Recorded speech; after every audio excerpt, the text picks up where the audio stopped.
Hello everyone, welcome to this NCERT session. My name is Sairam Sampath Rao. ఎలా ఉన్నారు అందరూ? బాగున్నారా?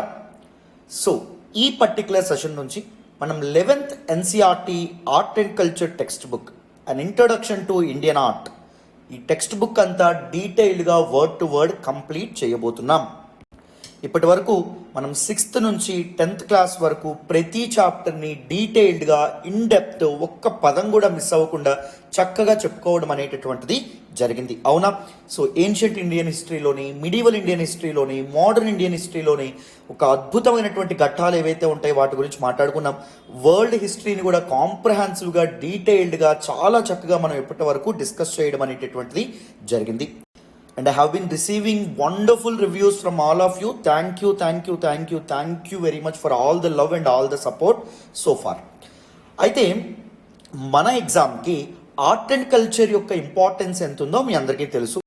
ప్రిలిమ్స్లో ఆర్ట్ అండ్ కల్చర్ నుంచి ఎలాంటి క్వశ్చన్స్ వస్తాయో మీ అందరికీ తెలుసు. అండ్ మెయిన్స్లో ఆర్ట్ అండ్ కల్చర్ క్వశ్చన్ వస్తే ఎంత హ్యాపీగా ఫీల్ అవుతామో మీ అందరికీ తెలుసు. ఎందుకంటే స్టాటిక్గా ఉంటుంది, చక్కగా ఈజీగా రాయగలిగేటటువంటి సబ్జెక్ట్, అవునా కదా? సో అందుకు ఆర్ట్ అండ్ కల్చర్ ఎన్సీఆర్టీ బుక్స్ని కూడా చాలా కాంప్రహెన్సివ్గా డీటెయిల్డ్గా ఇన్ డెప్త్ మనం డిస్కస్ చేద్దాం, ఓకేనా? So 11th NCERT art and culture text బుక్లో first chapter prehistoric rock పెయింటింగ్స్ని నేను ఇప్పుడు ఈ సెషన్లో డిస్కస్ చేయబోతున్నాను. కానీ దానికంటే ముందు ఒక చిన్న మాట, మన హిందూ అనాలిసిస్ వెనక, మన యూట్యూబ్లో అప్లోడ్ చేసే ఎక్స్ప్లెయిన్డ్ వీడియోస్ వెనక, వీటన్నింటి వెనక చాలా ఎఫర్ట్స్ ఉంటాయి, చాలా హార్డ్ వర్క్ ఉంటుంది. If you really want to acknowledge your efforts, please do hit that big fat like button. Explanation ఎలా ఉందనేది కూడా కామెంట్ చేయండి. మీ ఫ్రెండ్స్ అండ్ ఫెలో ఆస్పిరెంట్స్తో కూడా మన వీడియోస్ని షేర్ చేసుకోండి, ఓకేనా? ఇంకా మన ఎన్సీఆర్టీ ఫౌండేషన్ కోర్స్ ఎవరైనా జాయిన్ అవ్వలేదా? తప్పకుండా జాయిన్ అవ్వండి. Word to word, in detail, in depth, text బుక్లో ఉన్నటువంటి ఎమోషన్ని పూర్తి స్థాయిలో మీ మైండ్లోకి చొచ్చుకుపోయే విధంగా ప్రతి ఫ్యాకల్టీ చక్కగా చెప్పడం అనేటటువంటిది జరుగుతుంది.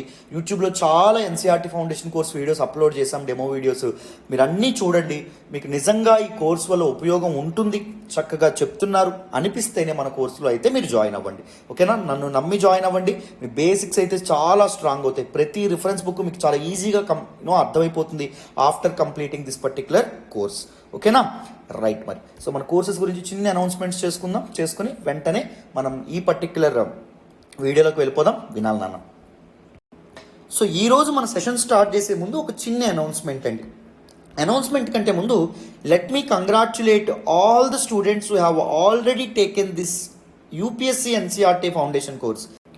ఇప్పటికే యూపీఎస్సీ ఎన్సీఆర్టీ ఫౌండేషన్ కోర్స్ ఎవరైతే తీసుకున్నారో అందరికీ special congratulations. I personally like this course among all the other courses offered by our institute అండి. మన ఇన్స్టిట్యూట్లో ఆఫర్ చేసే అన్ని కోర్సెస్ కంటే నాకు పర్సనల్గా ఎన్సీఆర్టీ ఫౌండేషన్ కోర్స్ చాలా ఇష్టం. ఎందుకంటే ఎక్కడా లేని విధంగా word to word, in detail, in depth ఎన్సీఆర్టీలోని ఎసెన్స్ని పూర్తిగా ఎక్స్ట్రాక్ట్ చేసే విధంగా చెప్పడం అనేటటువంటి జరుగుతుంది. మీ బేసిక్స్ అనేటటువంటివి చాలా స్ట్రాంగ్ అయిపోతాయి ఎన్సీఆర్టీస్ ఒకసారి ఇలా కంప్లీట్ చేస్తే. సో తర్వాత రిఫరెన్స్ బుక్స్ మీరు ఫింగర్ టిప్స్ మీద ఉంటాయి. మీరు ఈజీగా చిటికలో మీరు రిఫరెన్స్ బుక్స్ ఏవైతే ఉంటాయో వాటిని చక్కగా చదువుకోవచ్చు.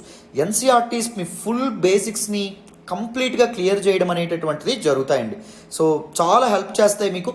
సో మేము ముఖ్యంగా వర్డ్ టు వర్డ్ డీటెయిల్డ్గా ఎమోషన్తో కలిపి చక్కగా చెప్పడం వల్ల మీకు యూజ్ ఉంటుందని నేను అనుకుంటున్నాను.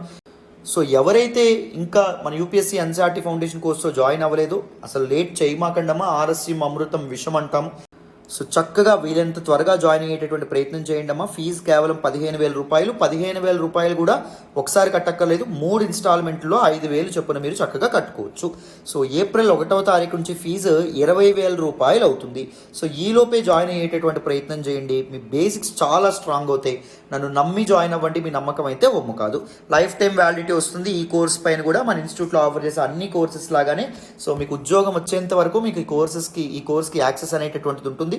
సో ఎవరైనా జాయిన్ అవ్వాలనుకుంటే 7893899553 ప్రత్యూష మేడం నెంబర్కి ఫోన్ చేసి మీరు జాయిన్ అవ్వచ్చు. లేదా ltxclasses.com ఈ వెబ్సైట్ని విజిట్ చేసి కూడా డైరెక్ట్గా మీరు మన కోర్సులో జాయిన్ అవ్వచ్చు, ఓకేనా? రైట్. సో మరి ఇప్పుడు మన ఎన్సీఆర్టీ క్లాస్లోకి వెళ్ళిపోదాం. జాగ్రత్తగా వినాలమ్మా. రైట్. మరి చూడండి, pre historic rock paintings. The title of this particular lesson says pre historic అనే పదం మీకు గుర్తు రాగానే మీరు ఎక్కడికి వెళ్ళిపోవాలి, 6th క్లాస్ హిస్టరీ క్లాస్కి వెళ్ళిపోవాలి. ఆర్ పాస్ట్ 1లో మనం ప్రీ హిస్టరీ అంటే ఏంటో మనం మాట్లాడుకున్నాం. సో ఫస్ట్ ఇక్కడ కూడా అదే డెఫినేషన్తో మనకి పర్టికులర్ సెషన్ ఏదైతే ఉంటుందో దాన్ని మనం స్టార్ట్ చేద్దాం. ఇక్కడ ఇచ్చేసారు చూడండి, the distant past where there was no paper or language or the written word and hence no books or written documents is called prehistory, or as we often say, prehistoric times. ప్రీహిస్టరీని మనం తెలుగులో పూర్వ చరిత్ర అని చెప్పి అంటాం, చరిత్రకు పూర్వము అని చెప్పి అంటాం. సో ఈ ప్రీహిస్టరీ అంటే ఏంటంట, it is the distant past when there was no paper or language or the written word. So ఎటువంటి పేపర్ కానీ, ఎటువంటి భాష కానీ, లేకపోతే ఎటువంటి లిపి కానీ లేనటువంటి సమయం. ఆ సమయంలో ఎటువంటి పుస్తకాలు కానీ, లేకపోతే ఎటువంటి రిటర్న్ డాక్యుమెంట్స్ కానీ లేవన్నమాట. సో ఆ కాలాన్ని మనం ప్రీ హిస్టరీ లేదా ప్రీ హిస్టారిక్ టైమ్స్ అని చెప్పి అంటాం. Pre history is simply the period of time before return records. భాష కానీ, లిపి కానీ కనుగొనబడినటువంటి ముందు ఉన్నటువంటి కాలం ఏదైతే ఉంటుందో దాన్ని పూర్వ చారిత్రక యుగము అని చెప్పి అండమనేటటువంటిది జరుగుతుంది. చాలా ఇంపార్టెంట్ నాన్న, అర్థమైందా? చూడండి, how people lived in those times was difficult to surmise until scholars began to discover the places where prehistoric people lived. So ఈ ప్రీ హిస్టారిక్ పీపుల్ ఎవరైతే ఉన్నారో వాళ్ళు ఏ ప్రాంతాల్లో బతికారో తెలుసుకునేంత వరకు, ఆ చారిత్రక ఆధారాలు ఏవైతే ఉంటాయో అవి లభ్యమయ్యేంత వరకు, ఈ పీపుల్ ఎలా బతికేవాళ్ళు, వాళ్ళ జీవన విధానం ఏంటి, వాళ్ళ day to day life style ఏంటి, ఏ విధంగా తమ బతుకుని ఇచ్చేవాళ్ళు అనేటటువంటి విషయాలు తెలుసుకోవడం కానీ వాటిని రీకన్స్ట్రక్ట్ చేయడం అనేటటువంటిది స్కాలర్స్కి, హిస్టారియన్స్కి చాలా కష్టంగా ఉండడం అనేటటువంటిది జరిగేదమ్మా. Excavation at these places brought to light old tools, pottery, habitats, bones of ancient human beings and animals and drawings on cave walls. So వాళ్ళు ఎక్కడైతే బతికే వాళ్ళు ఆ ప్లేసెస్ని డిస్కవర్ చేసిన తర్వాత అక్కడ ఎక్స్కవేషన్స్ చేయడం అనేటటువంటి జరిగింది. అంటే తవ్వకాలు జరిపారు. తవ్వకాల్లో ఏం కనుక్కున్నారు, వాళ్ళు వాడేటటువంటి టూల్స్, వాళ్ళ పనిముట్లు కానీ, లేకపోతే వాళ్ళ యొక్క కుండలు కానీ, లేకపోతే వాళ్ళ యొక్క ప్లేసెస్ కానీ, వాళ్ళకి ఇల్లు కానీ, లేకపోతే హ్యూమన్ బీయింగ్స్ అక్కడ ఉండేటటువంటి ప్రజల యొక్క బోన్స్, ఎముకలు కానీ, యానిమల్స్ యొక్క బోన్స్ కానీ, లేకపోతే కేవ్ వాల్స్ పైన డ్రాయింగ్స్ కానీ ఇవన్నీ కనుగొనడం అనేటటువంటిది జరిగింది. By piecing together the information deduced from these objects and the cave drawings, scholars have constructed fairly accurate knowledge about what happened and how people lived in prehistoric times. So ఈ particular information, తవ్వకాల్లో బయటపడినటువంటి information ఏదైతే ఉంటుందో దాన్ని అంతటినీ ఒక చోట చేర్చి స్కాలర్స్ ఏం చేశారు, బిట్ బై బిట్ అప్పటి చరిత్రని, అప్పటి కాలాన్ని తిరిగి రీకన్స్ట్రక్ట్ చేసేటటువంటి ప్రయత్నం చేశారనమాట. అంటే వాళ్ళు ఇలా బతుకుంటుంటారు, సో వాళ్ళు ఆట విడుపు కోసం ఈ బొమ్మలు వేసి ఉంటారు, లేకపోతే వాళ్ళ టైమ్స్లో వాళ్ళు ఇలాంటి ఇళ్లలో ఉండుంటారు, వాళ్ళకి ఇలాంటి రిలీజియస్ బిలీవ్స్ అనేటటువంటి నమ్మకాలు అనేటటువంటి ఉండుంటాయి అనే విధంగా వాళ్ళ యొక్క జీవన విధానాన్ని, వాళ్ళ యొక్క జీవన క్రమాన్ని కంప్లీట్గా బిట్ బై బిట్ వాళ్ళు రీకన్స్ట్రక్ట్ చేయడం అనేటటువంటి జరిగింది. The basic needs of food, water, clothing and shelter were fulfilled, people felt the need to express themselves. అవునా కదా? పీపుల్కి బేసిక్ నీడ్స్ ఉంటాయి, ఆహారం కానీ, దాంతోపాటు నీరు, అండ్ దాంతోపాటు బట్ట, అండ్ దాంతోపాటు గూడు. ఈ బేసిక్ నీడ్స్ అనేటటువంటి ఎప్పుడైతే మనిషికి వస్తాయో people always go for recreation. మనిషి దేనికోసం వెళ్తాడు?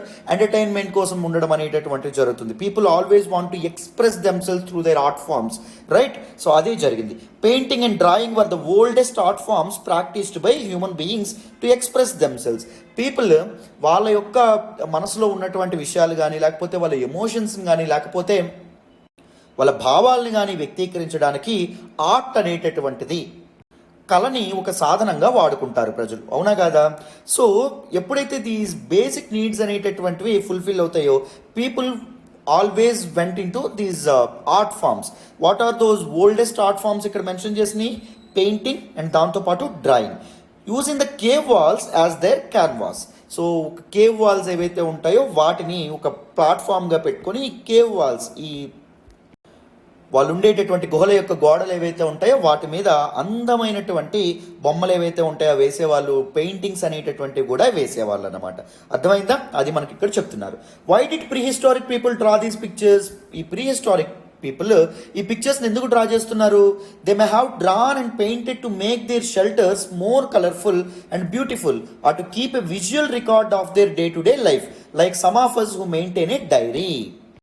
అసలు ఈ ప్రీ హిస్టారిక్ టైమ్స్లో బతికినటువంటి పీపుల్, అంటే రిటర్న్ రికార్డ్స్ కనుగొన మునుపు బతికినటువంటి ఈ పీపుల్ ఎవరైతే ఉన్నారో వాళ్ళు ఈ గుహల మీద ఈ బొమ్మలు అనేవి ఎందుకు వేసి ఉండేవాళ్ళని చరిత్రకారులు అభిప్రాయపడతారు అంటే, వాళ్ళ యొక్క షెల్టర్స్ని బ్యూటిఫుల్గా మార్చేందుకు, వాళ్ళ యొక్క ఇళ్ళని బ్యూటిఫుల్గా మార్చేందుకు ఈ పెయింటింగ్స్ అనేటటువంటి వేయచ్చు. లేకపోతే వాళ్ళ డే టు డే లైఫ్ ఏదైతే ఉంటుందో, వాళ్ళ కల్చర్ ఏదైతే ఉంటుందో, వాళ్ళ రోజువారీ జీవితం ఏదైతే ఉంటుందో దాన్ని ఒక విజువల్ రికార్డ్గా ఉంచుకునేందుకు, దాన్ని రిప్రజెంట్ చేసేందుకు కూడా వాళ్ళు ఈ బొమ్మలు అనేటటువంటి వేసి ఉండొచ్చు. ఇప్పుడు మనం డైరీ రాసుకుంటామా, జర్నల్స్ రాస్తాం కదా ఎవ్రీడే, ఏ రోజు పనులు, ఏ రోజు నేను ఇలాగా లేచిన తర్వాత ఇలా క్లాస్ ప్రిపేర్ అయ్యాను, ఇలా క్లాస్ చెప్పాను అని మనం రాసుకుంటాం కదా. లేకపోతే క్లాస్ చదువుకున్నాను, లేకపోతే టెస్ట్ రాశాను రాసుకుంటాం కదా. సో అలాగా వాళ్ళ రోజువారీ జీవితాన్ని వాళ్ళు రికార్డ్ చేసుకునేందుకు వాళ్ళు ఈ బొమ్మలు ఏవైతే ఉంటాయో వాటిని వేస్తూ ఉండేవాళ్ళు అని చెప్పి చరిత్రకారులు అభిప్రాయపడతారు. ఇది అభిప్రాయం మాత్రమే, గుర్తుపెట్టుకోండి. The pre historic people in the early development of human beings is commonly known as the old stone age or paleolithic age. Very important అన్న, దీన్ని కూడా మీరు హైలైట్ చేసుకోవాలి. The prehistoric period is the early development of human beings is commonly known as the old stone age or paleolithic age. Paleo అంటే old, lithic అంటే stone అని చెప్పి అర్థం. Stone age is divide into 4 parts. 1 is paleolithic, 2వది mesolithic, 3వది neolithic, 4వది chalcolithic. ఇక్కడ అన్నింట్లో కామన్ ఏంటి, లిథిక్ అనేటటువంటిది కామన్. లిథిక్ అంటే ఏమని చెప్పుకున్నాం, స్టోన్ అని చెప్పి మనం చెప్పుకోవడం అనేటటువంటి జరిగింది. అంటే ఆల్ దీస్ ఏజెస్లో ద యూజ్ ఆఫ్ స్టోన్ అనేటటువంటిది వెరీ కామన్గా ఉండడం అనేటటువంటి జరిగింది, చాలా సర్వసాధారణంగా ఉండడం అనేటటువంటి జరిగింది. మీరు గుర్తుపెట్టుకోవాలి. అంటే ఆ సమయంలో ఉండేటటువంటి మనిషి ఎక్కువగా దేని వాడేవాడు, స్టోన్ టూల్స్ని వాడుతూ ఉండడం అనేటటువంటిది జరిగింది. అర్థమైందా? వీటిని మీరు జాగ్రత్తగా గుర్తుపెట్టుకోవాలి. అయితే ఏ ప్రీ హిస్టారిక్ టైంలో early development of human beings అనేటటువంటి జరిగిందో, మనుషులు ఎప్పుడైతే వృద్ధిలోకి వచ్చారో, సో ఆ సమయాన్ని మనం ఓల్డ్ స్టోన్ ఏజ్ లేదా పేలియోలిథిక్ ఏజ్ అనేటటువంటి పేరుతో పిలుస్తాం.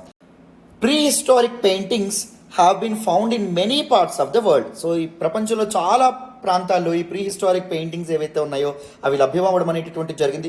We do not really know if lower palaeolithic people ever produced any art objects.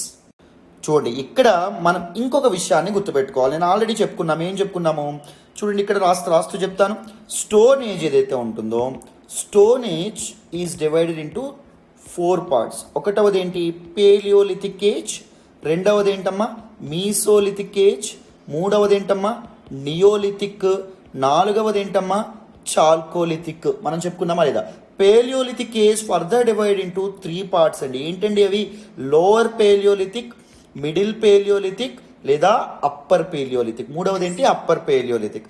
So ఇది మనం చెప్తాం. కొంతమంది మిడిల్ పేలియోలిథిక్ ఉండదని చెప్తారు, లోవర్ అండ్ అప్పర్ మాత్రమే ఉండడం అనేటటువంటి జరుగుతుందని చెప్పి కొంతమంది చరిత్రకారులు ఎవరైతే ఉంటారో వాళ్ళు అభిప్రాయపడడం అనేటటువంటి జరుగుతుంది.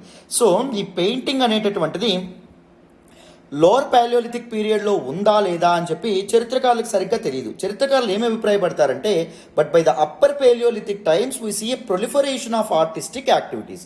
అప్పర్ పేలియోలిథిక్ టైంకే ఈ artistic activities like drawing and దాంతోపాటు పెయింటింగ్ లాంటివి విరివిగా అందుబాటులోకి వచ్చినాయి, విరివిగా ప్రజలు వాడడం అనేటటువంటిది మొదలుపెట్టారు. సో ఇది చరిత్రకారులు అభిప్రాయపడతారు. Around the world the walls of many caves of this time are full of finely carved and painted pictures of animals which the cave dwellers hunted. Very important. Upper paleolithic ఏజ్కి చెందినటువంటి all these ఇవేవైతే ఉంటాయో, caves ఏవైతే ఉంటాయో, ఆ కాలానికి చెందినటువంటి caves యొక్క walls మీద ఎక్కువగా చాలా డ్రాయింగ్స్ అనేటటువంటి కనిపించేవంట. ఈ పర్టికులర్ కేవ్స్లో ఉండేటటువంటి వాళ్ళు హంట్ చేసేటటువంటి యానిమల్స్ బొమ్మని కేవ్స్ యొక్క గోడల మీద పెయింట్ చేస్తూ ఉండేవాళ్ళంట. The subjects of their drawings were human figures, human activities, geometric designs and animal symbols. ఎక్కువగా వాళ్ళు ప్రీ హిస్టారిక్ ఆర్టిస్టులు ఎవరైతే ఉన్నారో వాళ్ళు ఎక్కువగా ఏ బొమ్మలు వేసేవాళ్ళు, హ్యూమన్ ఫిగర్స్, మనుషుల యొక్క బొమ్మలు అనేటటువంటి వేసేవాళ్ళు. హ్యూమన్ యాక్టివిటీస్, మనుషులు చేసేటటువంటి రోజువారీ పనులు, వేటాడడం కానీ లేకపోతే వాళ్ళ లైఫ్ స్టైల్ని వేసేవాళ్ళు. జామెట్రిక్ డిజైన్స్ అనేటటువంటి వేసేవాళ్ళు, సర్కిల్స్, ట్రయాంగిల్స్, ఇలాంటివన్నీ వేసేవాళ్ళు, స్క్వేర్స్ ఇలాంటివి. అండ్ యానిమల్ సింబల్స్ ఏవైతే ఉన్నాయో, ఇక్కడ చూడండి యానిమల్ సింబల్స్, ఇలాంటి యానిమల్ సింబల్స్ కూడా వాళ్ళు వేస్తూ ఉండేవాళ్ళు. In India the earliest paintings have been reported from the upper paleolithic times. So భారతదేశంలో ఎర్లియస్ట్ పెయింటింగ్స్ ఏవైతే ఉన్నాయో అంటే చరిత్రకారులు తమ తవ్వకాల్లో బయటపడినటువంటి పెయింటింగ్స్లో ఎర్లియస్ట్ పెయింటింగ్స్ అన్ని అప్పర్ పేలియోలిథిక్ ఏజ్కే చెందినటువంటివి. There is no record that there were some paintings in lower or middle paleolithic period. So painting అనేటటువంటిది అప్పర్ పేలియోలిథిక్ టైంలో డెవలప్ అయింది అని చెప్పి మనం చెప్పుకోవచ్చు. Very very very very important point గుర్తుపెట్టుకోవాలి. రైట్, నెక్స్ట్ చూడండి. సో నెక్స్ట్ చూడండి. It is interesting to know that the first discovery of rock paintings was made in India in 1867-68 by an archaeologist named Archibald Carlyle 12 years before the discovery of Altamira in Spain. Very very important. So first rock paintings ఒక discovery Indian సబ్ కాంటినెంట్లో ఎవరు చేశారు అంటే అన్ archaeologist, పురావస్తు శాస్త్రజ్ఞుడైనటువంటి ఆర్కిబోల్డ్ క్యార్లీ ఎవరైతే ఉన్నారో ఆయన చేయడం అనేటటువంటి జరిగింది. సో స్పెయిన్లో ద ఫేమస్ అల్తమిరా అనేటటువంటి కేవ్ పెయింటింగ్ కంటే ముందే 12 ఏళ్ల ముందే ఇండియన్ సబ్ కాంటినెంట్లో ఫస్ట్ దిస్ రాక్ పెయింటింగ్ ఏదైతే ఉంటుందో prehistoric rock painting discover చేయబడ్డం అనేటటువంటి జరిగింది. ఇదిగోండి ఈ పక్కన మీకు కనిపిస్తుంది కదా బుల్ బొమ్మ, అది స్పెయిన్లో ఉన్నటువంటి Altamira cave painting, prehistoric cave painting. Archaeologists like Cockburn, Anderson, Mitra and Ghosh were the early archaeologists who discovered a large number of sites in the Indian subcontinent. So ఇలాంటి archaeologist ఎంతో శ్రమపడి Indian సబ్ కాంటినెంట్లో భారత ఉపఖండంలో చాలా చాలా sites ఏవైతే ఉంటాయో చాలా చాలా ఆర్కియాలజికల్ సైట్స్ అండ్ ప్లేసెస్ ఏవైతే ఉంటాయో వాటిని తవ్వి తీయడం అనేటటువంటిది జరిగిందమ్మా. రిమ్నాంట్స్ of rock paintings have been found on the walls of the cave situated in several districts of Madhya Pradesh, Uttar Pradesh, Andhra Pradesh, Karnataka and Bihar. So మన భారతదేశంలోని వివిధ రాష్ట్రాలైనటువంటి మధ్యప్రదేశ్, ఉత్తరప్రదేశ్, ఆంధ్రప్రదేశ్, కర్ణాటక అండ్ బీహార్లో ఈ రాక్ పెయింటింగ్స్ యొక్క శిథిలాలు ఏవైతే ఉంటాయో, రిమైన్స్ ఏవైతే ఉన్నాయో, రిమ్నాంట్స్ ఏవైతే ఉంటాయో అవి చాలా కనిపించడం అనేటటువంటి జరిగింది, బయటపడడం అనేటటువంటి జరిగింది. Some paintings have been reported from the Kumaon hills in Uttarakhand also. ఉత్తరాఖండ్లోని కుమావ్ హిల్స్ ఏవైతే ఉంటాయో అక్కడ కూడా కొన్ని రాక్ పెయింటింగ్స్ ఏవైతే ఉన్నాయో అవి బయటపడడం అనేటటువంటి జరిగింది. గుర్తుపెట్టుకోండి. సో ప్రీ హిస్టారిక్ ఆర్ట్ ఏదైతే ఉంటుందో దానిలో వెరీ ఇంపార్టెంట్ ఆస్పెక్ట్స్ మీకు ఏమొస్తాయి అంటే these places where the discovered these art forms అండి. ఎర్లీ రాక్ పెయింటింగ్స్ ఇవన్నీ ఎక్కడ బయటపడినాయి ఆ ప్లేసెస్ అనేవి మీరు తప్పకుండా గుర్తుపెట్టుకోవాలి. ఆ ప్లేసెస్ అండ్ దాంతోపాటు ప్రెజెంట్ డే లొకేషన్ ఏముంది.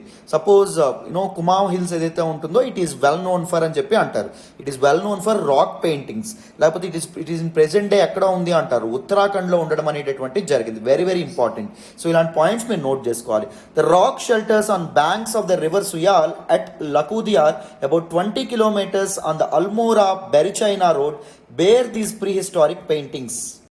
సో అదే ఉత్తరాఖండ్ రాష్ట్రంలో ఉన్నటువంటి లకుదియార్ అనేటటువంటి ప్లేస్లో కూడా చాలా వరకు ఈ ప్రీ హిస్టారిక్ పెయింటింగ్స్ ఏవైతే ఉన్నాయో అవి కూడా బయటపడడం అనేటటువంటి జరిగింది. It was located on the banks of river Suyal. గుర్తుపెట్టుకోండి. Lakhudiyar literally means 1,00,000 caves. Lakhudiyar అంటే అర్థం ఏంటి? 1,00,000 caves, 1,00,000 గుహలు అని చెప్పి అర్థం. The paintings here can be divide into 3 categories.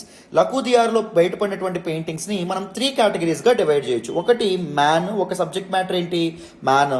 రెండవది ఏంటి యానిమల్. మూడవది ఏంటి అంటే geometric patterns in white, black and red ఆక్ట్రే.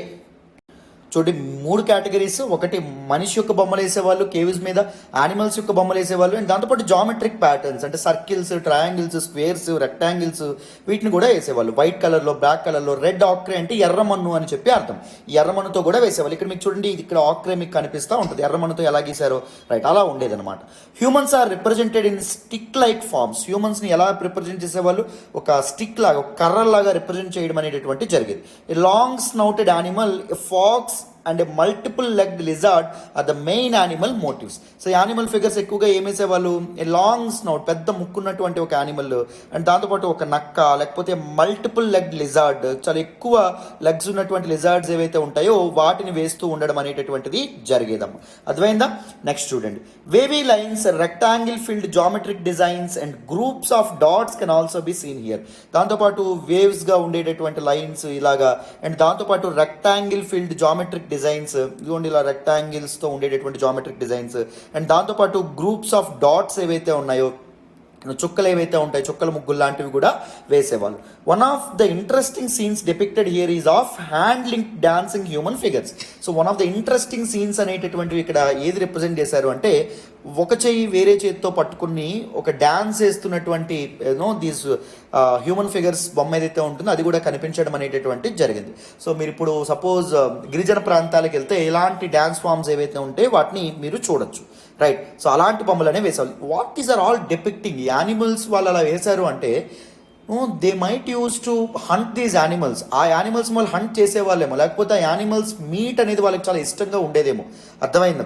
లేకపోతే ఆ వైట్ లేకపోతే ఆక్రే ఈ కలర్స్ అనేటటువంటి వాళ్ళకి ఇంట్రికేట్గా అనిపించేవేమో, లేకపోతే ఇలాంటి ఒక డాన్సింగ్ బొమ్మ వేశారు అంటే, డాన్సింగ్ స్ట్రక్చర్ బొమ్మ, ఆ రకంగా వాళ్ళు ఎంటర్టైన్మెంట్ అనేటటువంటిది అలాంటి డ్యాన్స్ ఫామ్స్ అనేటటువంటి వేసేవాళ్ళేమో. ఈ విధంగా చరిత్రకారులు వీటన్నింటి ద్వారా చరిత్రని బిట్ బై బిట్ రీకన్స్ట్రక్ట్ చేసేవాళ్ళు. There is some superimposition of paintings. The earliest are in black, over these are red ochre paintings, and the last group comprises white paintings.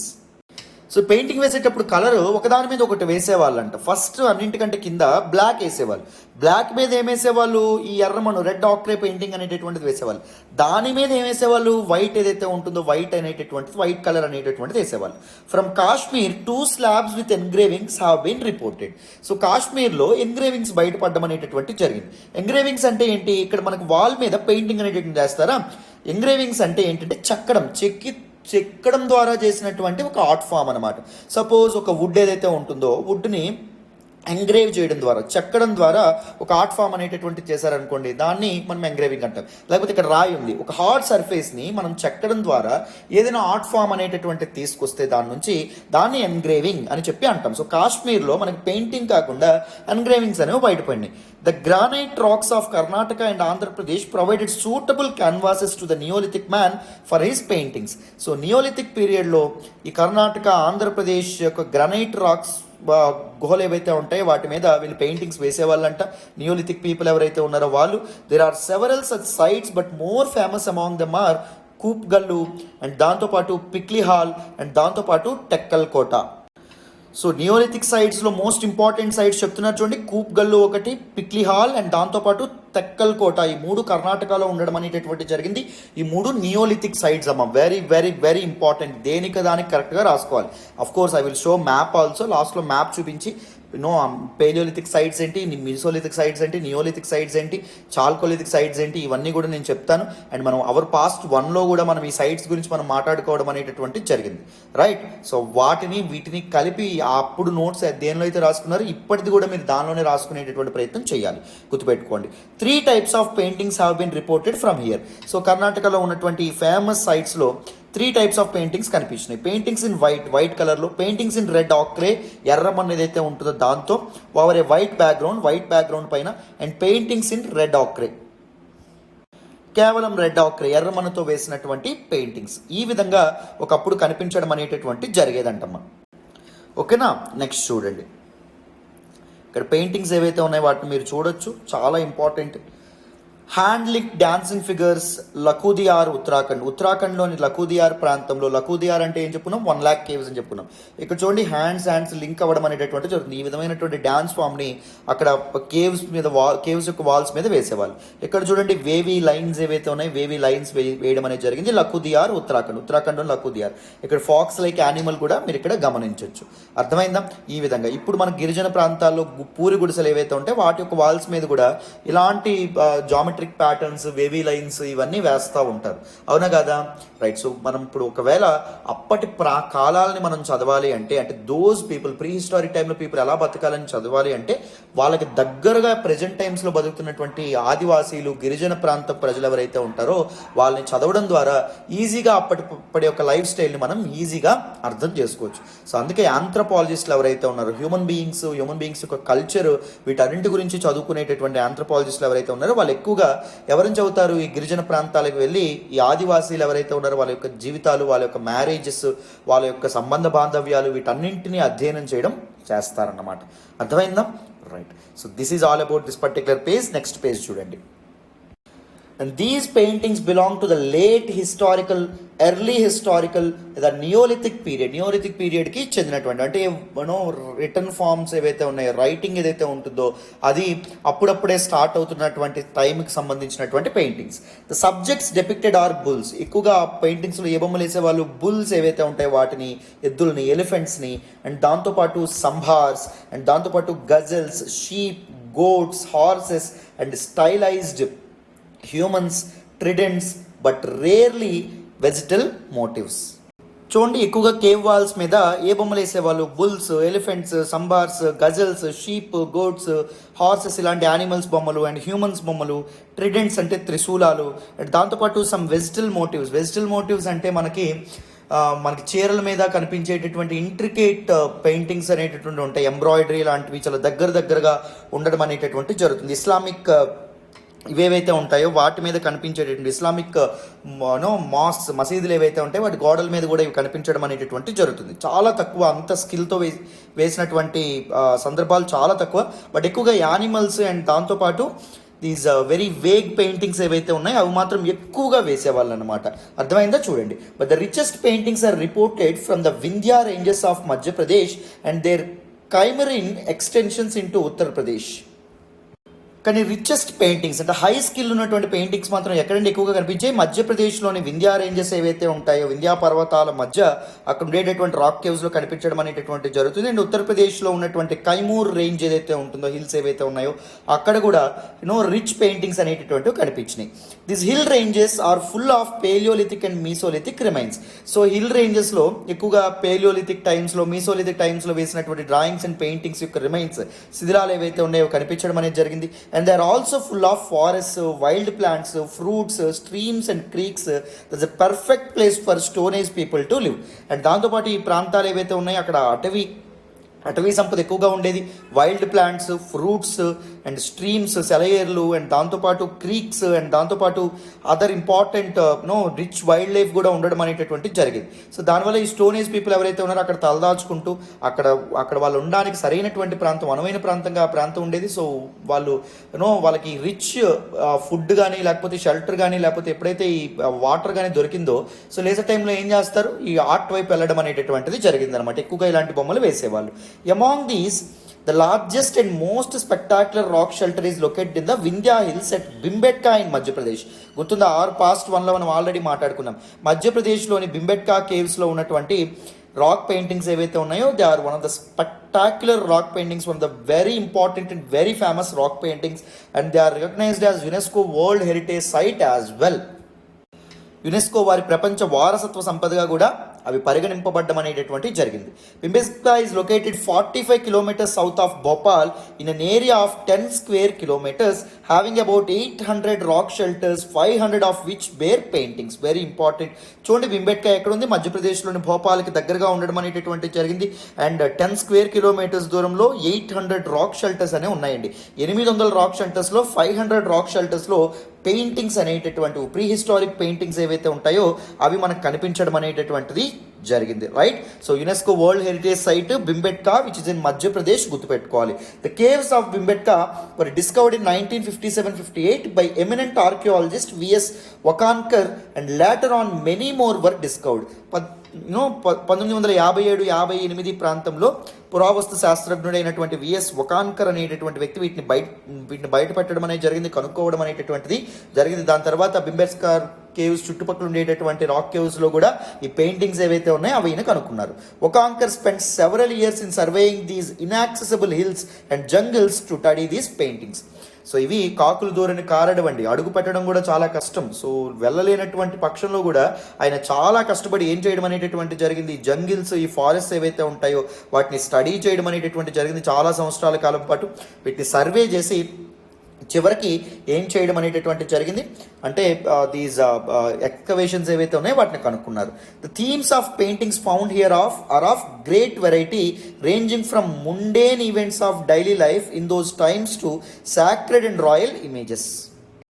ఇక్కడ పెయింటింగ్స్ చాలా రకాలుగా ఉండేవి, గ్రేట్ వెరైటీస్లో ఉండడం అనేటటువంటి జరిగేది. అంటే డైలీ లైఫ్లో బోరింగ్ ఈవెంట్స్ ఏవైతే ఉంటాయో, ముండేన్ ఈవెంట్స్ అంటే బోరింగ్ ఈవెంట్స్, సో వాటిని కూడా ఇక్కడ డెపిక్ట్ చేసేవాళ్ళు. ఆ సమయాల్లో బోర్ కొట్టేటప్పుడు వాళ్ళు ఏం చేసేవాళ్ళు అని చెప్పి, అండ్ దాంతోపాటు సాక్రెడ్, వాళ్ళు పవిత్రంగా వేటిని భావించేవాళ్ళు, వాళ్ళ యొక్క బిలీవ్స్, అండ్ దాంతోపాటు రాయల్ ఇమేజెస్ ఏవైతే ఉంటాయో, వాళ్ళ యొక్క రూలర్స్ యొక్క ఇమేజెస్ ఏవైతే ఉంటాయో వాటి గురించి కూడా, వాళ్ళ ఆర్భాటాల గురించి, వీటన్నింటి గురించి కూడా అద్భుతంగా వీళ్ళు బొమ్మలు గీయడం అనేటటువంటి జరిగేది బింబెట్కా కేవ్స్లో. దిస్ ఇంక్లూడ్ హంటింగ్, వేటాడడం గురించి, డాన్సింగ్, వాళ్ళ నృత్యము, మ్యూజిక్, వాళ్ళ యొక్క సంగీత పరిజ్ఞానము, అండ్ దాంతోపాటు హార్స్ అంటే గుర్రాలు, అండ్ దాంతోపాటు ఎలిఫెంట్ రైడర్స్ ఎవరైతే ఉంటారో, ఏనుగుల్ని తోలే వాళ్ళు ఎవరైతే ఉంటారో, యానిమల్ ఫైటింగ్ గురించి, అనీ collection, decoration of bodies, and other house hold scenes ఏవైతే ఉంటాయో వీటన్నింటి గురించి, వీటన్నింటినీ సబ్జెక్ట్స్గా, థీమ్స్గా చేసుకొని వీళ్ళు పెయింటింగ్స్ అనేటటువంటి వేసేవాళ్ళండి. అర్థమైందా? సో ఈ బింబెట్కా కేవ్స్, వింధ్యా రేంజెస్లో ఉండేటటువంటి పీపుల్ ఎవరైతే ఉన్నారో వాళ్ళు. The rock art of Bhimbetka has been classified into various groups on those basis of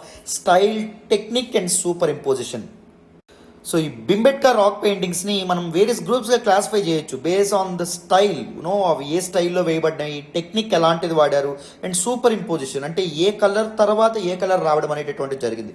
first black colour వేశారా, తర్వాత రెడ్ ఆక్రే వేయడం, తర్వాత వైట్ వేయడం, కొంతమంది రెడ్ ఆక్రే వేయడం, దాని మీద బ్లాక్ వేయడం, దాని మీద వైట్ వేయడం, కొంతమంది ఫస్ట్ వైట్ వేయడం, దాని మీద బ్లాక్, దాని మీద రెడ్ ఆక్రే వేయడం అనేటటువంటిది, ఎర్రమన్ ఏదైతే ఉంటుందో దాంతో వేయడం అనేటటువంటిది. ఇలా different styles, different techniques, different superimpositions వాళ్ళు ఫాలో అయ్యే వాళ్ళమ్మ.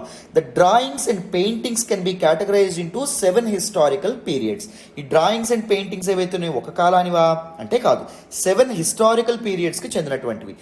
Period 1 is upper palaeolithic period. మనం లాస్ట్ స్లైడ్లో చెప్పుకున్నటువంటి, మీరు జాగ్రత్తగా గుర్తుపెట్టుకోవాలి, ఏమని చెప్పుకున్నాం మనం, దిస్ స్టోన్ ఏజ్ ఏదైతే ఉంటుందో, stone age divide into 4 parts. ఒకటవది పేలియోలిథిక్, రెండవది మీసోలిథిక్, మూడవది నియోలిథిక్, నాలుగవది చాల్కోలిథిక్. అవునా కదా? అన్నింట్లో కామన్ ఏంటి?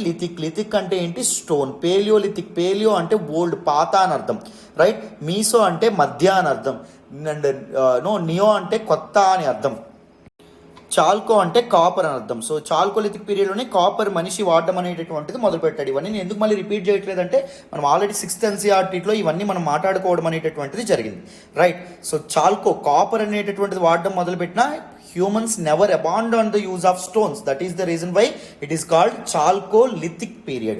అవునా? సో పేలియోలిథిక్ పీరియడ్ మనం 3 పార్ట్స్గా డివైడ్ చేసాం. ఏంటది?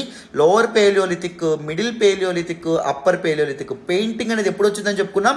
అప్పర్ పేలియోలిథిక్ పీరియడ్లో వచ్చింది అని చెప్పి మనం చెప్పుకోవడం అనేది జరిగింది. So upper palaeolithic period. Period 2 ఏంటి? Mesolithic period. పీరియడ్ 3 ఏంటి? Chalcolithic period. పీరియడ్ 3 ఏంటి? Chalcolithic period. Period 4, after period 4 there are 4 successive periods, but we will confine ourselves here only to the first 3 phases. మనం first 3 phases కి confine అవుతాం. ఎందుకంటే ఇక్కడ ఏంటి, chapter పేరే ఏంటి, మనం ప్రీ హిస్టారిక్ ఆర్ట్ అని చెప్పుకున్నాం కదా. సో చాల్కోలిథిక్ పీరియడ్ వరకే pre historic art, pre history age period, తర్వాత హిస్టారిక్ పీరియడ్ అనేటటువంటిది వచ్చేస్తుంది. సో అందుకే మన ఫస్ట్ 3 phases ఏవైతే ఉంటాయో వాటి మీదే మనం కాన్సన్ట్రేట్ చేస్తున్నాం. అర్థమైందా? మీకు క్లారిటీ వచ్చిందనే అనుకుంటున్నాను. ఇవైతే మీరు అస్సలు మర్చిపోకూడదండి, మైండ్లో ఇవన్నీ ఎన్గ్రేవ్ అయి ఉండాలి, చెక్కబడి ఉండాలి మీ అందరికీ ఈ ఫ్యాక్ట్స్ ఏవైతే ఉన్నాయో ఇవన్నీ. ఓకేనా? రైట్. ఇక్కడ మీరు బొమ్మ చూడొచ్చు, this particular picture, cave entrance Bhimbetka మధ్యప్రదేశ్లో ఉన్నటువంటి బింబెట్కా కేవ్ యొక్క ఎంట్రన్స్ ఏదైతే ఉంటుందో దాన్ని మీరు ఇక్కడ చూడొచ్చు. ఇది యునెస్కో వరల్డ్ హెరిటేజ్ సైట్గా గుర్తింపు కూడా పొందడం అనేటటువంటిది జరిగింది. సో ప్రపంచ వారసత్వ సంపదగా కూడా గుర్తింపు పొందడం అనేటటువంటిది జరిగింది. Very important. నెక్స్ట్ చూడండి, అప్పర్ పేలియోలిథిక్ పీరియడ్లో ఉన్నటువంటి ప్రీ హిస్టారిక్ ఆర్ట్ ఏదైతే ఉంటుందో దాన్ని మనం తెలుసుకోవాలి, చాలా చాలా ఇంపార్టెంట్. చూడండి, the paintings of the upper palaeolithic phase are linear representations in green and dark red of huge animal figures such as bisons, elephants, tigers, rhinos, boars beside stick like human figures.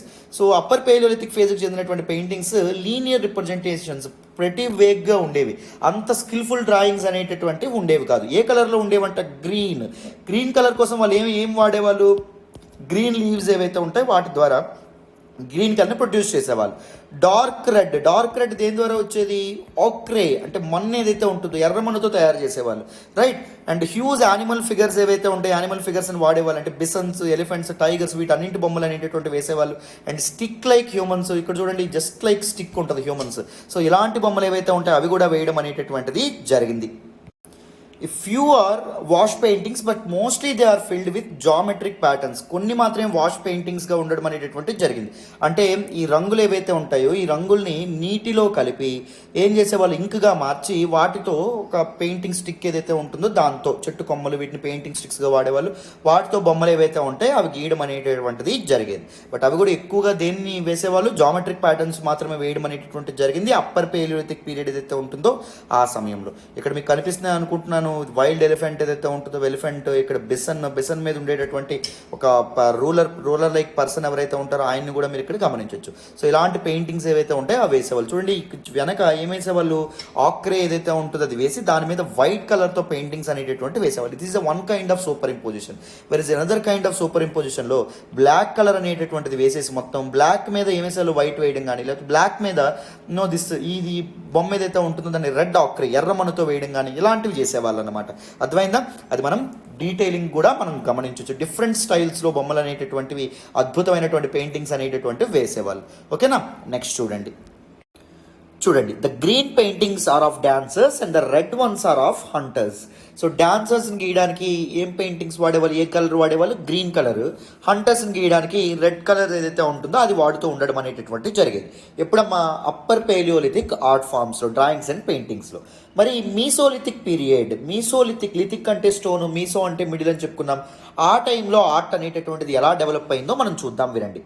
The largest number of paintings belong to period 2 that covers the Mesolithic paintings.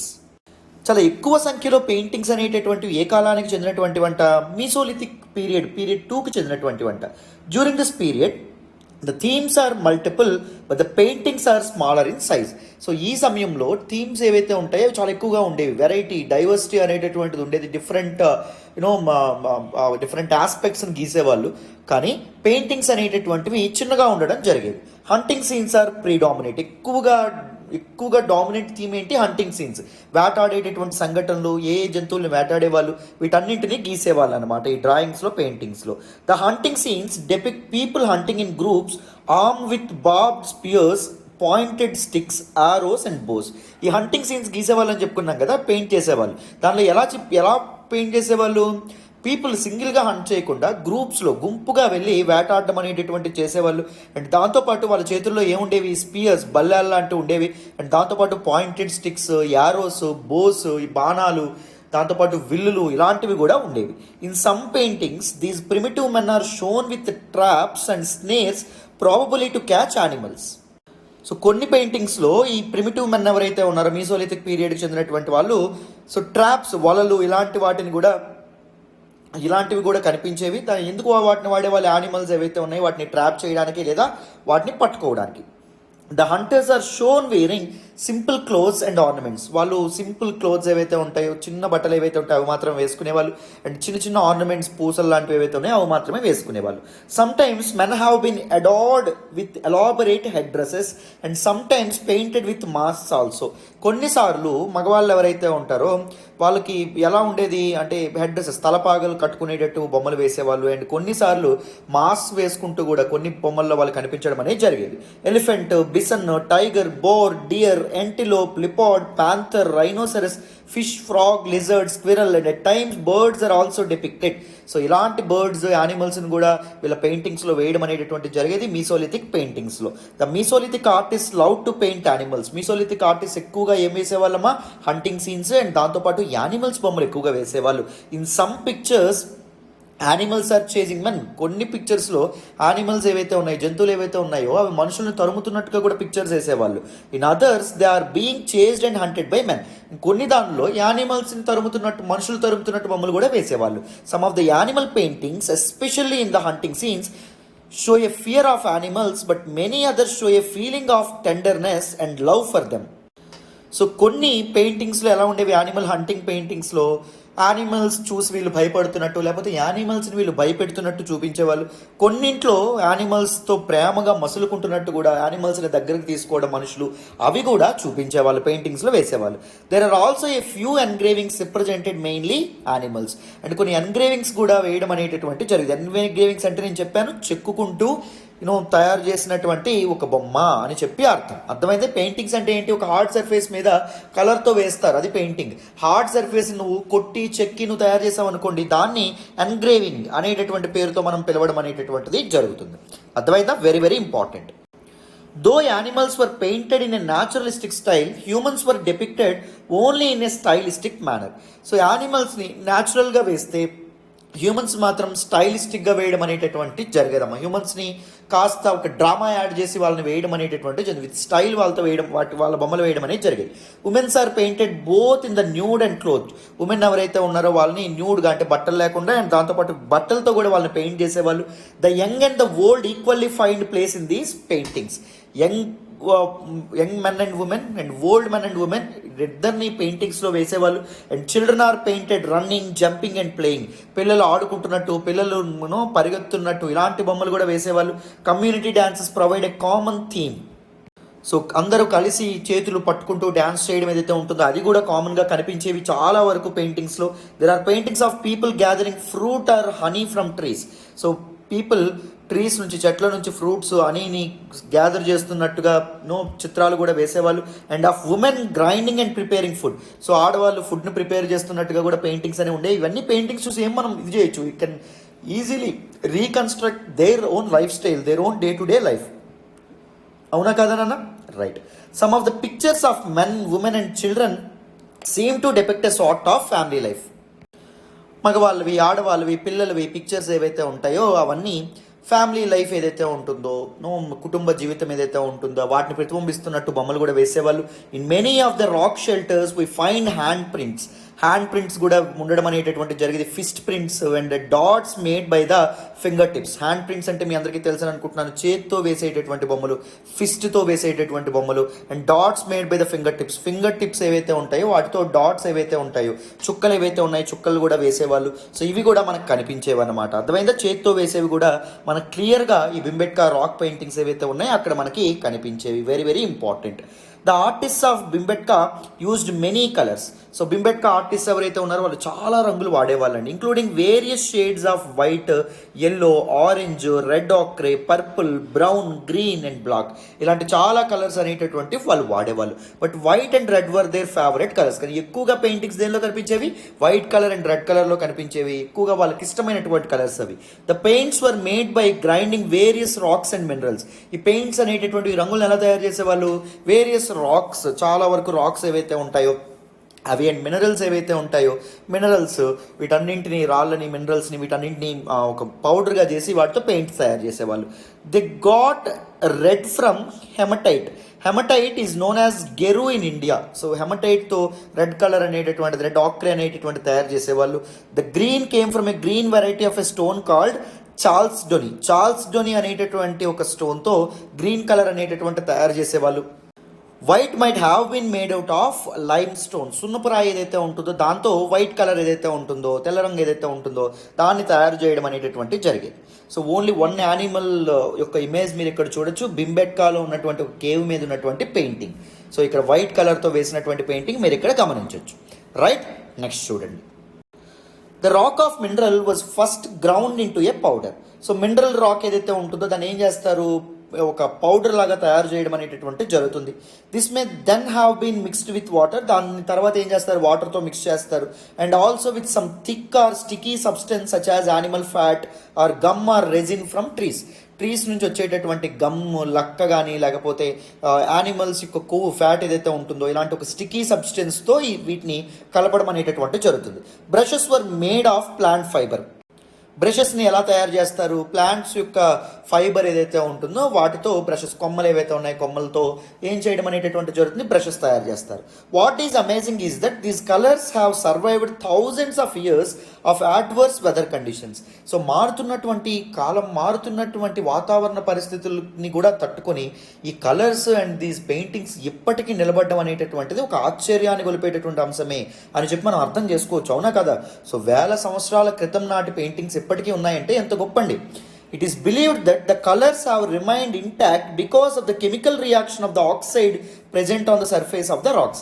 So ఈ colours అనేటటువంటివి ఇంటాక్ట్గా ఎందుకున్నాయి, చెడిపోకుండా అని దానికి reason the scholars and experts ఏం చెప్తారు అంటే, these రాక్స్లో ఉండేటటువంటి racks మీద కదా వేస్తారు, రాక్ సర్ఫేస్లో ఉండేటటువంటి ఆక్సైడ్స్ ఏవైతే ఉంటాయో అవి ఈ కలర్స్తో కెమికల్ రియాక్షన్లోకి వెళ్ళి, రసాయన చర్యలోకి వెళ్ళి కంప్లీట్గా అది స్టిక్ అయిపోయేటట్టుగా ఉండడం అనేటటువంటి జరిగింది అని చెప్పి చరిత్రకారులు కానీ లేకపోతే శాస్త్రవేత్తలు కానీ వీళ్ళు అనుకోవడం అనేటటువంటిది జరుగుతుందన్నమాట.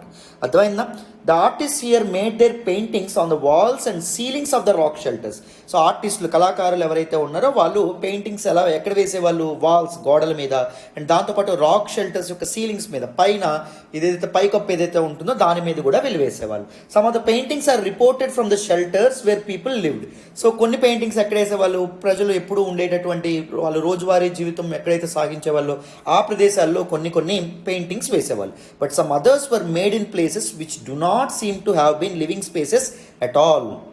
సో కొన్నింటిని మాత్రం ఎక్కడ వేసేవాళ్ళు, వాళ్ళు నివాసం ఉండేటటువంటి ప్రదేశాలకి దూరంగా, సపోజ్ బ్యాట్ ఆడుకుంటూ ఏదో ప్రదేశానికి తప్పిపోయి వెళ్ళిపోయారు అనుకోండి, అక్కడ వాళ్ళు పెయింటింగ్స్ లాంటివి వేయడం అనేటటువంటి జరిగేది. Perhaps these places had some religious importance. చరిత్రకారులు ఏం అభిప్రాయపడతారు అంటే, వాళ్ళు అక్కడ నివాసం ఉండట్లేదు కానీ అక్కడ పెయింటింగ్స్ వేస్తున్నారు అంటే మేబీ అదొక సాక్రెడ్ ప్లేస్ ఏమో, పవిత్ర స్థలమేమో వాళ్ళకి.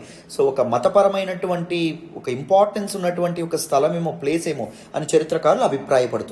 Some of the most beautiful paintings are very high up on rock shelters or close to the ceilings of rock shelters. So చాలా బ్యూటిఫుల్ పెయింటింగ్స్ ఎక్కడ వేసేవాళ్ళు అంటే రాక్ షెల్టర్స్ యొక్క, ఇప్పుడు ఈ రాక్ షెల్టర్ యొక్క వాల్ ఉంటుందా, వాల్ యొక్క పైన అంటే ఎవ్వరు అందలేనటువంటి ప్రదేశం ఏదైతే ఉంటుందో అక్కడ వేయడం అనేటటువంటి జరిగేది. లేదా close to rock shelters, ceilings of rock shelters అంటే పైన పైకప్పు ఏదైతే ఉంటుందో, పైకప్పును అందలేం కదా, పైకప్పును అంత ఈజీగా పైకప్పు మీద కూడా వేసేవాళ్ళు అనమాట. అర్థమైతే సీలింగ్ మీద కూడా వేసేవాళ్ళు.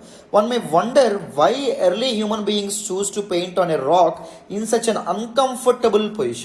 సో మనం ఆశ్చర్యపోవచ్చు, ఎందుకు హ్యూమన్ బీయింగ్స్ రాక్స్ మీద పెయింటింగ్స్ వేసేవాళ్ళు అండ్ అంత పైన వేసేవాళ్ళు ఎందుకు అనుకుంటారు? The paintings made at least at these places were perhaps for people to be able to notice them from a distance. ఎందుకంటే వేసేవాళ్ళు సో పైన వేస్తే సుదూర ప్రాంతంలో ఉన్నటువంటి వ్యక్తులు కూడా ఈ పెయింటింగ్స్ ద్వారా గుర్తుపడతారని చెప్పి. అదేవిధంగా బ్రైట్ కలర్స్ వాడేవాళ్ళు. ఏ కలర్స్ వాడేవాళ్ళు? బ్లాక్, రెడ్ వాడేవాళ్ళు. ఎవరైనా దూరం నుంచి కూడా ఈ రాక్ పెయింటింగ్స్ ఏవైతే ఉంటాయో వాటిని చూస్తూ ఓకే ఇక్కడ షెల్టర్ ఉంది, మనం ఇక్కడ ఉండొచ్చు అని చెప్పి వాళ్ళు ఎవరైతే ఉన్నారో వాళ్ళు గుర్తుపడతారని చెప్పి ఈ విధంగా చేసేవాళ్ళు అనమాట. The paintings though from the remote past do not lakh pictorial quality. So చాలా పూర్వకాలానికి చెందినటువంటివైనా ఈ పెయింటింగ్స్లో మాత్రం పిక్టోరియల్ క్వాలిటీ చాలా బాగుందంట. చాలా అద్భుతంగా పిక్చర్స్ అనేటటువంటివి, అద్భుతమైన క్వాలిటీతో పిక్చర్స్ అనేటటువంటివి గీసేవాళ్ళు అంటున్నాను. Despite various limitations such as acute working conditions. So working conditions అనేటటువంటివి సివియర్గా ఉండేవి, స్ట్రిక్ట్గా ఉండేవి.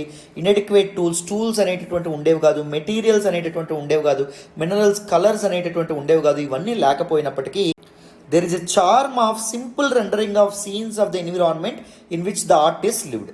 సో ఇవన్నీ లేకపోయినప్పటికీ రిసోర్సెస్, ఆర్టిస్టులు, కళాకారులు ఎవరైతే ఉన్నారో వాళ్ళ రోజువారీ జీవితాల్లోని అద్భుతమైన సన్నివేశాలని వాళ్ళు పిక్చర్స్ రూపంలో, డ్రాయింగ్స్ రూపంలో, పెయింటింగ్స్ రూపంలో, ఎంగ్రేవింగ్స్ రూపంలో అత్యద్భుతంగా గీసేవాళ్ళంట. The men shown in them appear adventurous and rejoicing in their lives. So మగవాళ్ళు ఎవరైతే ఉన్నారో వాళ్ళు మంచి భుజాలతో, కండలతో అడ్వెంచరస్గా, సాహసోపేతంగా ఉండడం అనేటటువంటి జరిగేది. అండ్ వాళ్ళ యొక్క జీవితాలని అత్యద్భుతంగా ఎంజాయ్ చేసుకుంటూ, అద్భుతంగా తుల్లుతూ, ఆడుతూ ఉన్నట్టు కనిపించేవాళ్ళు. The animals are shown more youthful and majestic than perhaps they actually were. యానిమల్స్ ఎవరైతే ఉన్నారో వాళ్ళని యంగ్ యానిమల్స్ ఎక్కువగా వేసేవాళ్ళండి. సో యానిమల్స్ కూడా యాక్టివ్గా ఉండే యానిమల్స్ని వేసేవాళ్ళు. The primitive artist seem to possess an intrinsic passion for story telling. ఈ ప్రిమిటివ్ ఆర్టిస్ట్ ఎవరైతే ఉన్నారో అంటే ఆ కాలానికి చెందినటువంటి కళాకారులు ఎవరైతే ఉన్నారో దే హ్యావ్ ఇంట్రిన్సిక్ ప్యాషన్ అంటే లోపల వాళ్ళకి అద్భుతమైనటువంటి తపన ఉండేది. ఏంటి? స్టోరీ టెల్లింగ్, ఒక కథని చెప్పాలి, ఒక సన్నివేశాన్ని అవతల వ్యక్తికి పూర్తిగా తెలియపరచాలి అనే విధంగా వాళ్ళు ఆలోచించేవాళ్ళు. అదే విధంగా పిక్చర్లో డ్రామా యాడ్ చేసి ఒక మంచి భుజాలతో మనుషుల్ని వేసేవాళ్ళు, దాంతోపాటు యానిమల్స్ని చాలా పవర్ఫుల్గా గీసేవాళ్ళు. ఇవన్నీ మనకు కనిపించేవి. These pictures depict in a dramatic way. చెప్పాను కదా, ఈ పిక్చర్స్ డ్రామాతో కూడినటువంటివి. డ్రామాటిక్గా ఈ పిక్చర్స్ ఏవైతే ఉంటాయో వాటిని వేసేవాళ్ళు. Both men and animals engaged in the struggle for survival.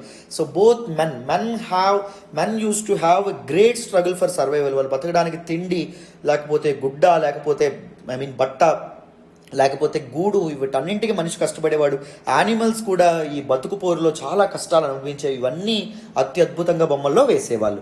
In one of the scenes a group of people have been showing hunting a bison. So ఒక సీన్లో ఏం జరిగింది? గ్రూప్ ఆఫ్ పీపుల్, గుంపుగా వ్యక్తులు కలిసి ఒక బిసన్ని హంట్ చేయడం అనేటటువంటిది, ఒక యానిమల్ని హంట్ చేయడం అనేటటువంటిది కనిపించేది.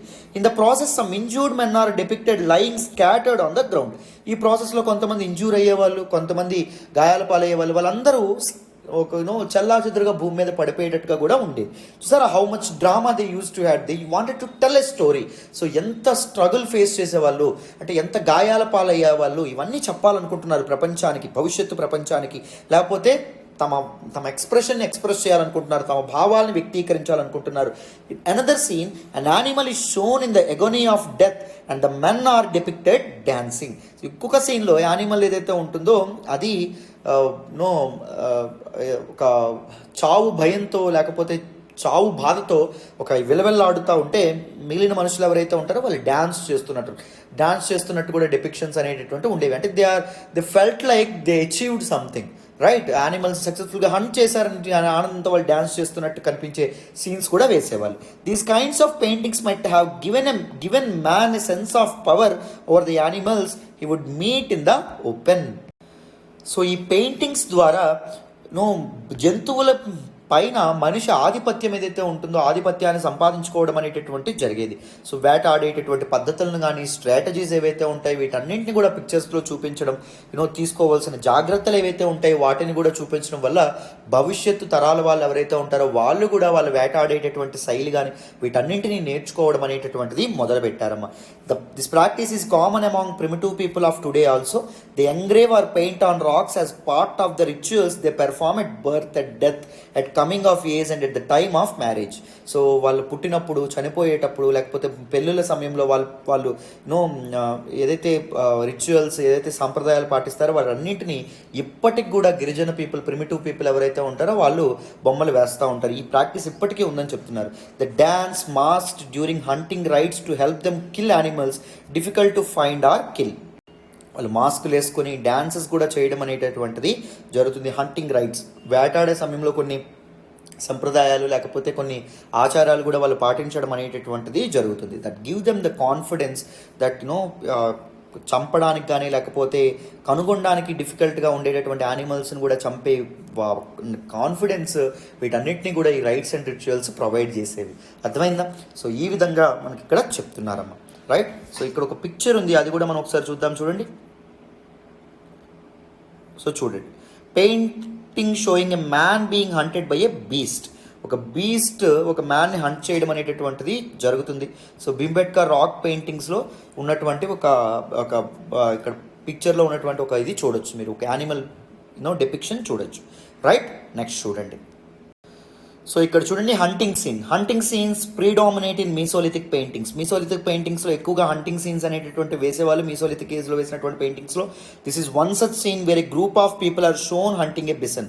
సో చూడండి, గ్రూప్ ఆఫ్ పీపుల్ అందరూ కలిసి ఒక బిసన్ని వేటాడడానికి వెళ్తున్నారు. Some injured men are depicted lying scattered on the ground. So ground మీద కొన్ని ఇంజూర్డ్ మెన్ ఎవరైతే ఉన్నారో వాళ్ళు పడిపోవడం మీరు ఇక్కడ గమనించవచ్చు. This painting show mastery in the skill of drawing these forms.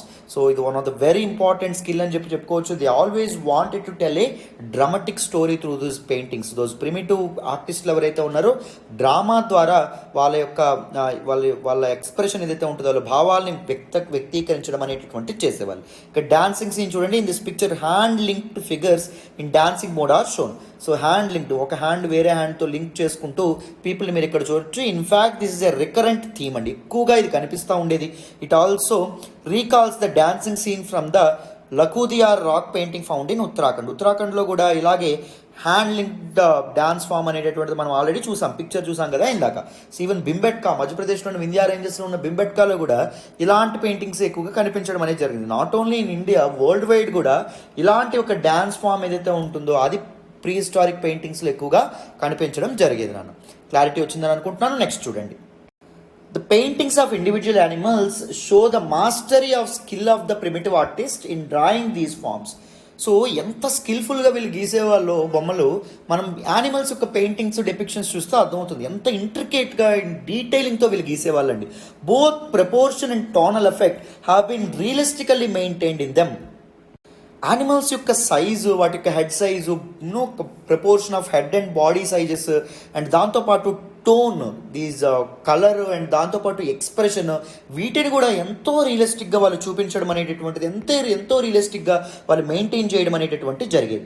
It is interesting to note that at many rock art sites often new painting is painted on top of an older painting. ఇంకొకటి ఏంటి గమనించవచ్చు అంటే, many ఈ rock art sites ఏవైతే ఉంటాయో, ఈ paintings ఏవైతే ఉంటాయో, ఇక్కడ పెయింటింగ్స్ ఉన్నటువంటి సైట్స్లో మనం ఏం గమనించవచ్చు అంటే, ఓల్డర్ పెయింటింగ్ పైన ఒక న్యూ పెయింటింగ్ కూడా పెయింట్ చేసేవాళ్ళంట. ఒక పాత పెయింటింగ్ మీద కొత్త పెయింటింగ్ని కూడా పెయింట్ చేసేవాళ్ళు. At Bhimbetka in some places there are as many as 20 layers of paintings. So Bhimbetka rock paintings ఏవైతే ఉన్నాయి, మధ్యప్రదేశ్లో ఉన్నాయి కదా అక్కడ, so 20 layers of paintings, painting మీద పెయింటింగ్, పెయింటింగ్ మీద పెయింటింగ్, పెయింటింగ్ మీద పెయింటింగ్, ఇలా 20 layers ఆఫ్ పెయింటింగ్స్ కూడా గమనించవచ్చంట కొన్ని ప్రదేశాల్లో, one top of another. Why did the artist paint in the same place again and again? మరి ఆర్టిస్టులు ఒక బొమ్మ ఉన్న తర్వాత ఇంకొక బొమ్మ ఎందుకు వేయాలనుకునేవాళ్ళు, ఎందుకు వేసేవాళ్ళు? Maybe this was because the artist did not like his creation and painted another painting on the previous one, or some of the paintings and places were considered sacred or special, or this was because the area may have been used by different generations of people at different times. అర్థమైందా? ఒకప్పుడు ఎరేజర్లు గట్రా ఉండేవి కాదు కదా. ఒక artist వేసినటువంటి ఒక బొమ్మ, ఒక క్రియేట్ చేసినట్టు ఒక అందమైనటువంటి డ్రాయింగ్, పెయింటింగ్ అతనికి నచ్చకపోతే, సో ప్రీవియస్ వన్ కంటే బెటర్ వేయగలము అని చెప్పి ఆయన కనిపిస్తే ఆ పెయింటింగ్ మీద ఇంకో పెయింటింగ్ అనేటటువంటిది వేసేవాళ్ళంట. ఇంకా కొన్ని ప్లేసెస్ ఏవైతే ఉన్నాయో అవి సాక్రెడ్ ప్లేసెస్గా, రిలీజియస్ ఇంపార్టెన్స్ ఉన్నటువంటి ప్లేసెస్గా గుర్తించే వాళ్ళని చెప్పుకున్నాం. సో అక్కడ జనరేషన్ తర్వాత జనరేషన్ వచ్చినటువంటి వాళ్ళు ఎవరైతే ఉన్నారో ఆ పెయింటింగ్ని మోడర్నైజ్ చేస్తూ ఉండడం అనేటటువంటిది జరిగేది. ఇప్పుడు విగ్రహాలు పాడైపోతే, మనం పల్లెటూరులో గుళ్ళు ఉంటాయి, గుళ్ళలో విగ్రహాలు పాడైపోతే వాటిని రిఫైన్ చేసే కార్యక్రమం జనరేషన్స్ చేస్తారా లేదా? జనరేషన్స్ చేస్తారు. సో ఈ విధంగా పెయింటింగ్స్ ఏవైతే ఉంటాయో వాటిని మోడర్నైజ్ చేసేటటువంటి ప్రయత్నాలు అనేటటువంటివి కూడా జరిగేవంట. అందుకే ఒకదాని మీద ఒకటి వేరు వేరు పెయింటింగ్స్ ఏవైతే ఉంటాయో అవి వేసేవాళ్ళు అని చెప్పి మనకి ఇక్కడ చెప్తున్నారు. These prehistoric paintings help us to understand about early human beings. These prehistoric paintings ఏవైతే ఉన్నాయో, ప్రీహిస్టారిక్ టైమ్స్లో వేసినటువంటి పెయింటింగ్స్ ఏవైతే ఉన్నాయో ఇవి అప్పటి ప్రజల యొక్క రోజువారీ జీవితం కానీ, వాళ్ళ యొక్క లైఫ్ స్టైల్, వాళ్ళ యొక్క జీవన విధానము, దేర్ ఫుడ్ హ్యాబిట్స్, వాళ్ళ ఆహార అలవాట్లు, దేర్ డైలీ యాక్టివిటీస్, రోజువారీ జీవితంలో వాళ్ళు చేసేటటువంటి పనులు కానీ, వాళ్ళ నిద్రా సమయాలు కానీ, లేకపోతే వాళ్ళ హంటింగ్, వాళ్ళ ఫుడ్ గ్యాదరింగ్, వీటన్నిటిని above all they help us understand their mind. And దాంతోపాటు వాళ్ళ యొక్క ఆలోచన విధానం కానీ, వాళ్ళ యొక్క థాట్ ప్రాసెస్ని కానీ ఇవన్నీ అర్థం చేసుకోవడానికి ప్రీహిస్టారిక్ పెయింటింగ్స్ చాలా ఉపయోగపడ్డాయంట. ద వే దే థాట్, ఏ విధంగా ఆలోచించేవాళ్ళు అనేటటువంటి విషయాలను కూడా తెలుసుకోవడానికి ఈ పెయింటింగ్స్ మనకు ఉపయోగపడ్డాయి. Prehistoric period remains a great witness to the evolution of human civilization. So prehistoric టైంకి చెందినటువంటి దీస్ రిమైన్స్ ఏవైతే ఉన్నాయో, పెయింటింగ్స్, డ్రాయింగ్స్, టూల్స్, లేకపోతే బోన్స్, ఇవన్నీ ఏవైతే ఉన్నాయో they are great witness to the evolution of human civilization. మానవ నాగరికత ఎలా ఎవాల్వ్ అయింది, ఎలా పరిణామక్రమం చెందిందని చెప్పడానికి అవి ఒక గ్రేట్ ఆధారాలుగా మనం చెప్పుకోవచ్చు, గొప్ప ఆధారాలుగా చెప్పుకోవచ్చు. ఒకప్పుడు కంటే ఇప్పుడు ఎంత స్కిల్ఫుల్ టూల్స్ అనే మనం వాడుతున్నాం. సో హ్యూమన్ సివిలైజేషన్ ఏమవుతుంది, ఎవాల్వ్ అవుతుంది కాలక్రమేణా అని చెప్పడానికి ఇవి గొప్ప ఆధారాలు. Though the numerous rock weapons, tools, ceramics and bones. So ఈ rock weapons, tools, ceramics and bones, వీటి ద్వారా మనం చెప్పొచ్చు హ్యూమన్ ఎవల్యూషన్ అనేటటువంటిది, హ్యూమన్ సివిలైజేషన్ యొక్క ఎవల్యూషన్ ఎంత గొప్పదో మనం చెప్పుకోవచ్చు. More than anything else, the rock paintings are the greatest wealth the primitive human beings of this period left behind. And ఇంకొకటి ఏంటి మనం గమనించాలి అంటే, these rock paintings, primitive rock paintings ఏవైతే ఉన్నాయో అవి మన పూర్వీకులు మనకి ఇచ్చినటువంటి గొప్ప చారిత్రాత్మక సంపద అని చెప్పి మనం చెప్పుకోవచ్చు. అందుకే యునెస్కో వరల్డ్ హెరిటేజ్ సైట్గా బింబెట్కా రాక్ కేవ్స్ ఏవైతే ఉంటాయో వీటిని రాక్ షెల్టర్స్ ఏవైతే ఉంటాయో వాటిని గుర్తించడం అనేది జరిగింది. ప్రపంచ వారసత్వ సంపదగా మానవాళికి ఇచ్చుకున్నటువంటి సంపద ఇది. అర్థమైందా? సో ఫర్ జనరేషన్స్ మనం కన్జర్వ్ చేసుకోవాల్సినటువంటి సంపద, మన పూర్వము, మన చరిత్ర, మన యొక్క గతాన్ని అత్యద్భుతంగా మన కళ్ళ ముందు ఆవిష్కరించేటటువంటి సంపద ఇది. అందుకే there were many efforts to conserve these kind of paintings, this kind of tools and bones etcetera. అర్థమైందా? రైట్ నాన్న. సో కంప్లీట్గా డీటెయిల్డ్గా దిస్ పార్ట్ అనేటటువంటిది మీకు అర్థమైందని అనుకుంటున్నాను. Word to word in detail in depth చెప్పడం వల్ల మీ మైండ్లో ఎక్కువ కాలం స్థిరంగా ఉంటుంది. అండ్ దాంతోపాటు ప్రతిదాన్ని మీరు పూర్తి స్థాయిలో అర్థం చేసుకోవడం వల్ల రేపు పొద్దున్న రిఫరెన్స్ బుక్స్ చదివినా మీకు చాలా ఈజీగా అర్థమవుతాయి. అందుకే డీటెయిల్డ్గా ఇన్ డెప్త్ టైం తీసుకొని ఎఫర్ట్స్ పెట్టి చెప్పడం అనేటటువంటి జరుగుతుంది. ఎక్స్ప్లెనేషన్ వస్తున్నట్టయితే don't forget to hit that like button. Explanation ఎలా ఉందనేది కూడా కామెంట్ చేయాలి. మీ ఫ్రెండ్స్ అండ్ ఫెలో ఆస్పిరెంట్స్తో కూడా షేర్ చేసుకోవాలి మన వీడియోస్ని. ఎన్సీఆర్టీ ఫౌండేషన్ కోర్స్లో జాయిన్ అవ్వండి. అన్ని క్లాసెస్ కూడా ఇంతే డీటెయిల్డ్గా ఇంతే ఇన్ డెప్త్ ఉంటాయి. సో మీకు చాలా వాల్యూ ఎడిషన్ అయితే జరుగుతుంది. నన్ను నమ్మి జాయిన్ అవ్వండి. మీ నమ్మకం అయితే అసలు ఒమ్ము కాదు. మళ్ళీ చెప్తున్నాను. ఓకేనా? రైట్ నాన్న. సో మరి ఇప్పుడు మనకి ఒక మ్యాప్ అనేటటువంటిది ఇచ్చారు దిస్ ఎన్సీఆర్టీలో. ప్రీ హిస్టారిక్ సైట్స్ ఏవైతే ఉన్నాయో సైట్స్, సో వాటిని ఒకసారి మనం తెలుసుకుందాం. ఎందుకంటే వాటి మీదే మనకు క్వశ్చన్స్ వస్తాయి. ఓకేనా? ఒకసారి జాగ్రత్తగా వినండి. సో మీరు ఇక్కడ ఒక మ్యాప్ని గమనించవచ్చు. This is map showing prehistoric sites. ఇండియాలో ప్రీ హిస్టారిక్ సైట్స్ కనిపిస్తున్నటువంటి ఒక మ్యాప్ అండి ఇది. సో ఇక్కడ మీకు కొన్ని సింబల్స్ కూడా ఇచ్చారమ్మా, చూడండి ఒక్క నిమిషం. Areas with paintings, round circle అనేటటువంటిది ఉంటే ఏరియాస్ విత్ పెయింటింగ్స్. ఓకేనా? Areas with engravings and paintings ఇలా ఉంటే areas with engravings and painting. ఎన్గ్రేవింగ్స్ అంటే ఏంటి? ఒక హార్డ్ సర్ఫేస్ మీద చెక్కబడినటువంటి కళారూపం అనమాట. అర్థమైందా? And third areas with engravings, only చుక్కు ఉంటే ఏరియాస్ విత్ ఎన్గ్రేవింగ్స్. అండ్ ఇవి state capitals, other important towns in that particular location అనమాట. ఇవి మీరు జాగ్రత్తగా గుర్తుపెట్టుకోవాలి. ఓకేనా? సో ఇక్కడ చూడండి, ఇక్కడ మీకు భువనేశ్వర్లో మనకి ఏం కనిపిస్తుంది? Areas with paintings. And Kolkata కూడా ఏరియాస్ విత్ పెయింటింగ్స్. రాంచీలో మీకు కూడా మీకు కనిపిస్తుంది. ఇక్కడ రాయ్గర్లో మీరు చూడండి, రాయ్గర్లో ఏమేమి ఉండడం అనేటటువంటి జరిగింది. Raigarh is actually important town. And దాంతోపాటు ఈ పెయింటింగ్స్ ఉన్నటువంటి ఏరియా, అండ్ దాంతోపాటు ఎన్గ్రేవింగ్స్ అండ్ పెయింటింగ్స్ కలిపి ఉన్నటువంటి ప్లేస్ కూడా చాలా చాలా ఇంపార్టెంట్. భోపాల్ కూడా మీరు ఇక్కడ చూడొచ్చు, areas with paintings. Bhanpura and Kota areas with paintings. ఇవన్నీ మీరు కూడా ఇక్కడ గమనిస్తూ ఉండొచ్చు. రైట్? Very very important. వీటి యొక్క ప్రెజెంట్ డే లొకేషన్ కూడా మీకు అడగడం అనేటటువంటి జరుగుతుంది. అందుకే ఇక్కడ నేను చెప్తున్నాను. సో వెత్తవాలం చూడండి, ఇక్కడ కూడా పెయింటింగ్స్ ఏవైతే ఉన్నాయో అవి బయటపడడం అనేది జరిగింది. It is in Tamil Nadu. Right? Very very important. So వీటన్నింటినీ మీరు చాలా జాగ్రత్తగా. ఇక్కడ బళ్ళారి చూడండి, బళ్ళారిలో మనకి ఏమేమి కనిపించినాయి? బోత్ ఎన్గ్రేవింగ్స్ ఏవైతే ఉన్నాయో అవి కూడా కనిపించినాయి. అండ్ దాంతోపాటు పెయింటింగ్స్ ఏవైతే ఉంటాయో అవి కూడా కనిపించడం అనేటటువంటి జరిగింది. సో దీస్ ఇంపార్టెంట్ ప్లేసెస్ ఏవైతే ఉన్నాయో అవి మీరు చాలా జాగ్రత్తగా గుర్తుపెట్టుకోవాలమ్మా. ఓకేనా?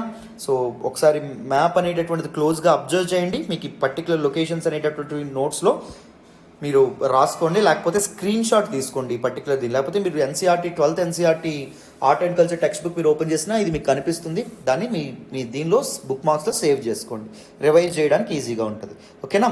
రైట్ నాన్న. And with this, I am ending this particular session. And thank you so much for all the support and all the love so far. Thank you so much. Malli next class lo kaluddam amma. Bye nana.